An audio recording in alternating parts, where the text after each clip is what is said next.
Gaganyaan mission માટે અવકાશયાત્રીનો અનુભવ અમૂલ્ય, પ્રશિક્ષણથી પણ વધુ મહત્વની હોવાની માહિતી આપતા અવકાશયાત્રીનું શુભાંશુ શુક્લા. નવી દિલ્હી ખાતે આયોજિત એક પત્રકાર પરિષદમાં આંતરરાષ્ટ્રીય અંતરિક્ષ મથક પરથી પાછા ફરેલા ભારતીય વાયુસેનાના ગ્રુપ કેપ્ટન અને અવકાશયાત્રી શુભાંશુ શુક્લાએ જણાવ્યું હતું કે માનવ અંતરિક્ષ અભિયાનનો પ્રત્યક્ષ અનુભવ કેવળ પ્રશિક્ષણ કરતાં ઘણો વધારે મહત્વનો છે.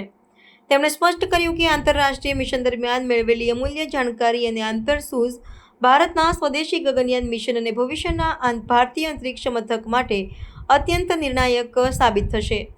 શુભાંશુ શુક્લાએ તેમના અનુભવો વર્ણવતા કહ્યું કે અંતરિક્ષમાં મેળવેલું પૂરક જ્ઞાન એવું છે જે કાગળ પર દસ્તાવેજીકૃત કરી શકાતું નથી.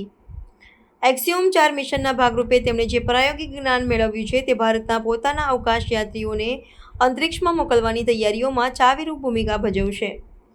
આ અનુભવથી ભારતીય વૈજ્ઞાનિકોને સૂક્ષ્મ ગુરુત્વાકર્ષણની પરિસ્થિતિમાં પ્રયોગો કરવા માટે એક નવું માળખું મળ્યું છે જે ગગનયાન કાર્યક્રમની સફળતા માટે પાયારૂપ બનશે.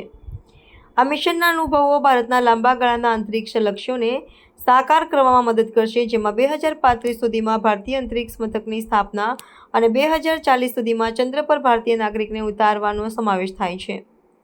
શુક્લાએ વિશ્વાસ વ્યક્ત કર્યો કે ટૂંક સમયમાં ભારત પોતાની ધરતી પરથી પોતાના રોકેટ દ્વારા અને પોતાના યાનમાં અવકાશયાત્રીને અંતરિક્ષમાં મોકલવામાં સફળ થશે. આ સમગ્ર અભિયાનને સફળ બનાવવા બદલ તેમણે ભારત સરકાર અને ભારતીય અંતરિક્ષ સંશોધન સંસ્થા ઇસરોનો આભાર માન્યો હતો.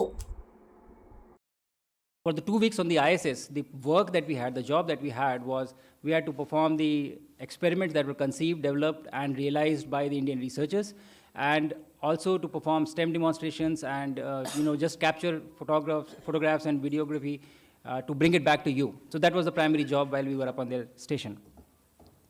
To execute this mission profile, we were training at various places and it was distributed. So we were at NASA, European Space Agency, and also we traveled to Japan for executing the training for the International Space Station.